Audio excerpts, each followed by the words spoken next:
আসসালামু আলাইকুম রহমতুল্লাহ। আজকে আপনাদেরকে আমি একটা ছোট্ট গল্প বলার কথা ছিল। আর গল্পটি সাবজেক্ট ছিল ইউটিউবে অথবা ফেসবুকে ইনকাম হালাল নাকি হারাম। তো সেই বিষয়ে গল্পটা আমি লিখতে বসছিলাম। লিখতে বসতে গিয়ে আমি চিন্তা করলাম যে লেখার চাইতে যদি আমি আপনাদের সাথে সেই গল্পটি মুখে বলে আপনাদের সাথে কি বলে এটাকে শেয়ার করে ফেলি, তাহলে হয়তো আপনাদের সময় বেঁচে যাবে, পড়া থেকে কষ্ট থেকে বেঁচে যাবেন, আমার জন্য খুব এহসান হবে। আর কথাগুলো আমি হয়তো সম্পূর্ণ লিখতে ক্লিয়ারলি পারবো কিনা সেটাও ভাবছিলাম। তো সেজন্য চিন্তা করলাম যে মাগরিব নামাজ পড়লাম, পড়ে আপনাদের সাথে একদম একটা ভিডিও নিয়ে হাজির হলাম, কোনো এডিটিং ছাড়া, কোনো কিছু ছাড়া, just to share the thoughts. First of all, আজকে আমি আপনাদের সাথে কয়েকটা বিষয়ে কথা বলবো।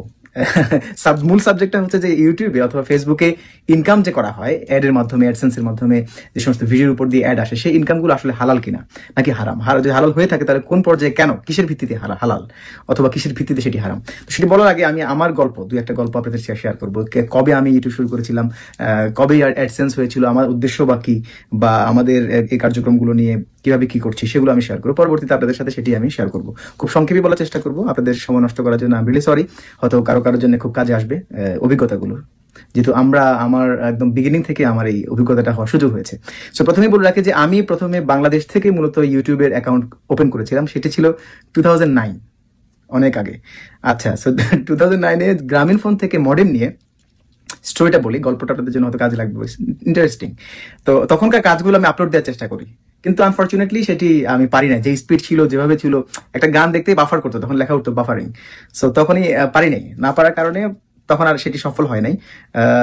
কি বলে যে 2010-এর দিকে যখনই আমি পরে লন্ডনে মুভ করি, তখনই আস্তে আস্তে দেখি রাতারাতি ব্যাপারটা চেঞ্জ। সেখানে ইউটিউব খুব ইজিলি চলছে। তারপরে আপনার কি বলে, সবগুলো আইটি সেক্টর বলেন, সবগুলো কাজ বলেন, খুবই আরাম সাথে করা যায়। সেই সুবিধাটা ছিল, অ্যাডভান্টেজটুকু সেখানে ছিল।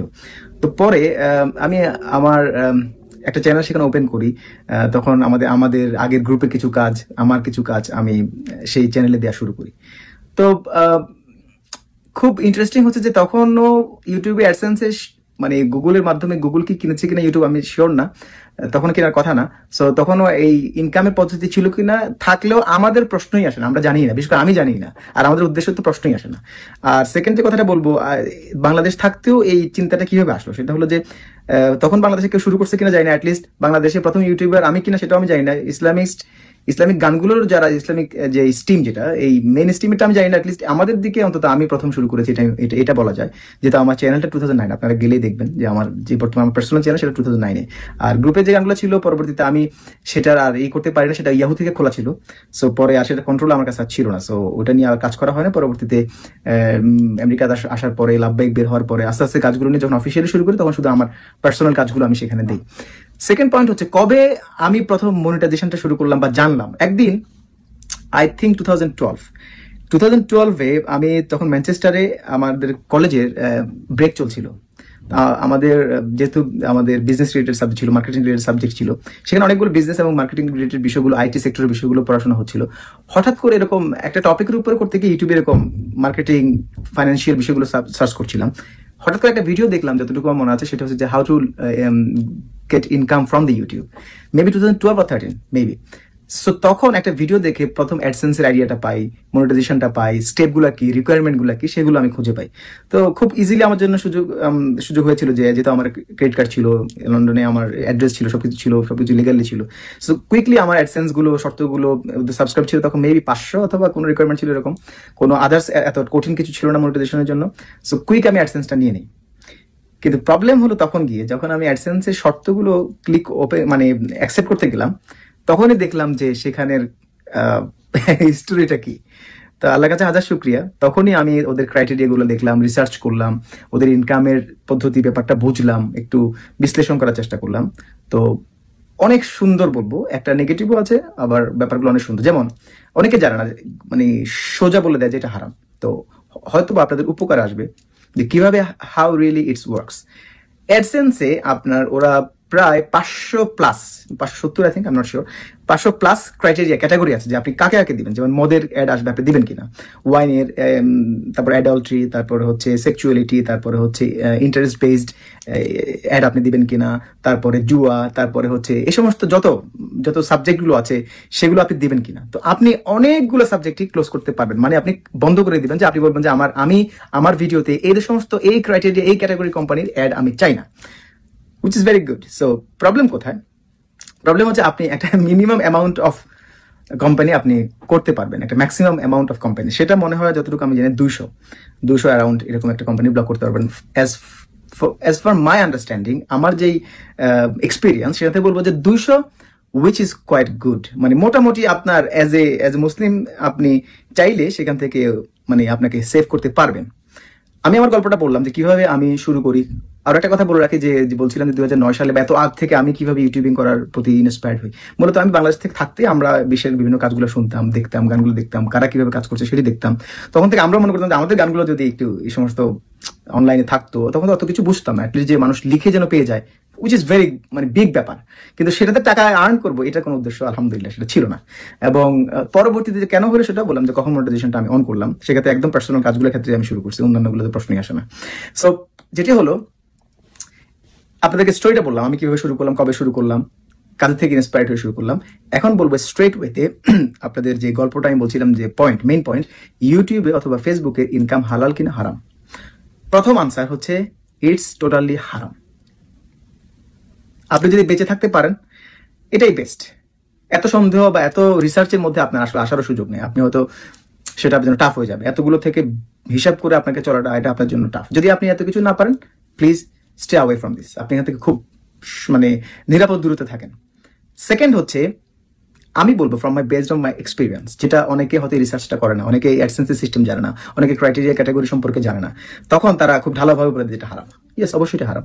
কিন্তু সেকেন্ড অপশন হচ্ছে, আপনি যদি একটা ম্যাক্সিমাম অ্যামাউন্ট অফ কোম্পানি বাছাই করে আপনি স্টপ করে দিতে পারেন, ব্লক করে দিতে পারেন, তাহলে মোস্টলি দেখা যায় যে অ্যাডগুলো আসে সেগুলো মোটামুটি আপনি সেই ইনকাম নিতে পারেন। তো নেয়ার ক্ষেত্রে আমি কোনটা বলি, খুব ভালো করে দেখেন। বাংলাদেশে দেখা যায় যে কোরআনের প্রোগ্রাম হচ্ছে, সেখানে টিভিতেও কিন্তু বিভিন্ন কোম্পানির ইউনিলিভারের কিন্তু অ্যাড চলছে।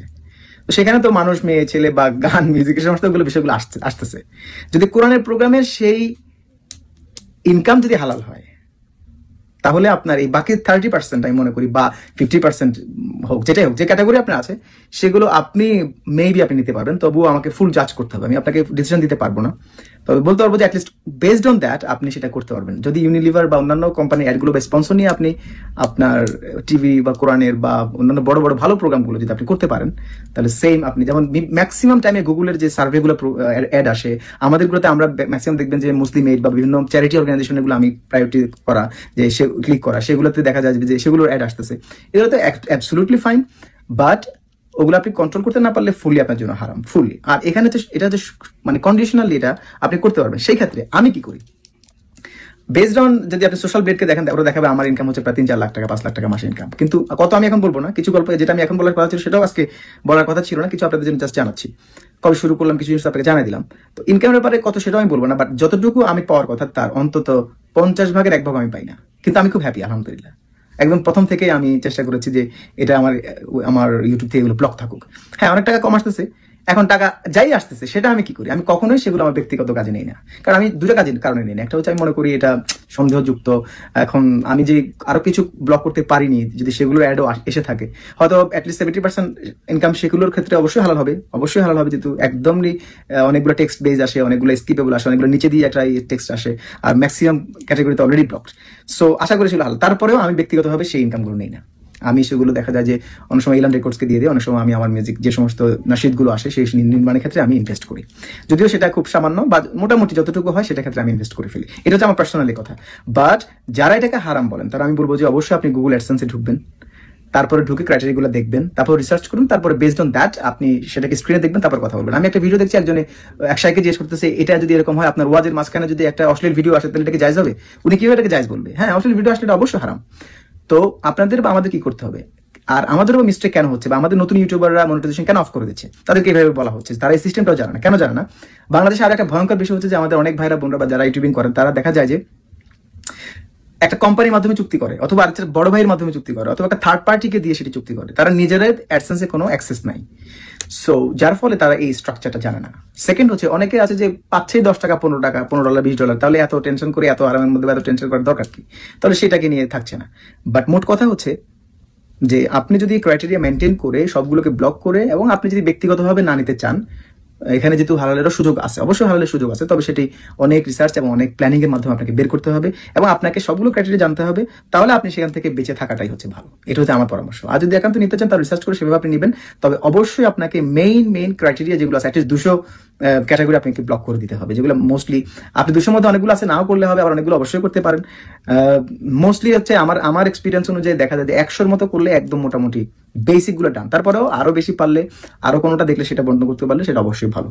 সো আর লাস্ট কথা হচ্ছে, এগুলো সবগুলোই বললাম যারা ভালো কন্টেন্ট, হালাল কন্টেন্ট তৈরি করেন তাদের জন্য। কিন্তু যে সমস্ত খারাপ, উলঙ্গ, অশ্লীল অথবা যে সমস্ত কন্টেন্ট গুলো আছে সেগুলো তো আর এডসেন্স নিয়ে আলোচনা দরকার নাই, সেগুলোর কন্টেন্টের ব্যাপারে আপনারা বুঝতে পারছেন।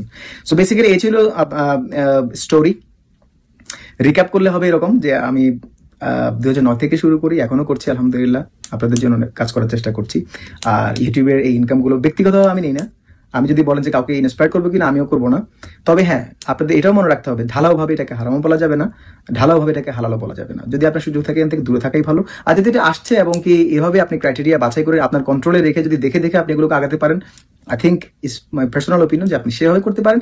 সেক্ষেত্রেও নিজে না নিতে পারলে ভালো, একান্ত যদি সেরকম প্রবলেম না হয়। তবে এটাও মনে রাখবেন, যদি আপনি স্পন্সর নিয়ে করেন এবং একটা কোরআনের প্রোগ্রাম যদি পিএইচপি কোরআনের বলেন আর অন্যান্য যে সমস্ত প্রোগ্রাম দেখছি অনেকগুলোতে অ্যাড যদি থাকতে পারে, তাহলে এগুলোর হুকুমটাও সেম। তার মানে এই না যে সেটা জায়েজ হয়ে যাবে। সো আপনি আপনার ডিসিশন নেবেন, আমি আপনাকে কোনো কিছুই বলতে পারবো না। তবে একটু বলতে পারবো যে এই অপশনটা আপনারা ট্রাই করে দেখতে পারেন, বা এই অপশনটা যে আছে সেটা আপনারা অনেকে হয়তো জানেন না। আর ফেসবুকের বিষয়ে, আমি ফেসবুকে পার্সোনালি অ্যাডের ব্যাপারে ইন্টারেস্টেড না। আমি ফেসবুকে ভিডিও দিয়ে টাকা কামানোর পক্ষেও না। যারা করছেন তারা তাদের মতো করে চিন্তা করে তাদের স্ট্র্যাটেজি মেনটেন করবে। আমি তাদের কারো কবরেও আমি যাবো না, কারো হিসাব আমি দেবো না। সো সবার হিসাব সবাইকে দিতে হবে। নিঃসন্দেহে যারা করছেন তাদের হিসাব কিতাব বুঝে, যেমন আমাকে অনেকে বলতো যে আপনি টাকার জন্য কাজ করেন, আপনি টাকা ইনকাম করার জন্য কাজ করেন, আমাকে বলে যে আপনি হয়তো বা অনেক টাকা ইনকাম করেন। আমি তো আজকে বললাম যে আলহামদুলিল্লাহ। সো আপনি তো যারা বলছেন তারা জুলুম করেছিলেন, আমি কখনোই আনসার করি না। আজকে স্টোরি বলতে লিখতে গিয়ে আর আপনাদের উচ্ছ্বাস দেখে, আপনাদের যে পরিমাণে উৎসাহ দেখলাম, এই ব্যাপারটা জানার জন্য চিন্তা করলাম যে ডিটেলস আমি একটু আপনাদের সাথে শেয়ার করি। সো কারো ব্যক্তিগত উদ্দেশ্য একমাত্র আমরা জানি না, একমাত্র আল্লাহর বলেন জানেন। আমরা নিজেরাও সেটাকে আন্দাজ করে কথা বলা ঠিক হবে না। আর আবারও বলি, আমি পার্সোনালি এই ইনকামগুলো নেই না। আলহামদুলিল্লাহ, আল্লাহর বলেন এর থেকে অনেক ভালো, অনেক বড় সম্মানের জায়গা থেকে আমাকে শুধুমাত্র সংস্কৃতির জন্য অনেক কিছু দান করেছেন। সময় হলে একসময় হয়তো সেগুলো আপনাদের সাথে শেয়ার করবো, এখনো বলার সেগুলো সময় হয়নি, কারণ অনেকেই অনেকগুলো ব্যাপার সময় না হলে নিতে পারে না। So I should be very careful about that, but I use to pray for all of our brothers and sisters around the globe. And জাযাকুমুল্লাহ খাইর, সবাই ভালো থাকবেন। এই করোনার কঠিন সময় আল্লাহ রাব্বুল আলামিন সবাইকে ভালো রাখুক। ওয়ান্স অ্যাগেইন, আমি কোনো মুফতি নই, কোনো ভুল হয়ে থাকলে আমি ক্ষমা প্রার্থী। আর অবশ্যই যে কোনো অথেন্টিক ইনফরমেশনের সাথে আমি সবসময় ঐকমত থাকবো। আর রিক্যাপ লাস্ট ফাইনাল যে কথা, সেটা হচ্ছে যে একেবারে ঢালাওভাবে হারাম বলা যাবে না, ঢালাওভাবে হালালও বলা যাবে না। সো যারা লাস্টের এই পয়েন্টটা শুনলেন তারা বিগিনিং থেকে শুনে এসে নিজেরাই সিদ্ধান্ত নেবেন। জাযাকুমুল্লাহ খাইর। এটা ছিল একদম র ভিডিও আপনাদের জন্য। এন্ড আল্লাহ রাব্বুল আলামিন সবাইকে ভালো রাখুক। আসসালামু আলাইকুম ওয়া রাহমাতুল্লাহি ওয়া বারাকাতুহু।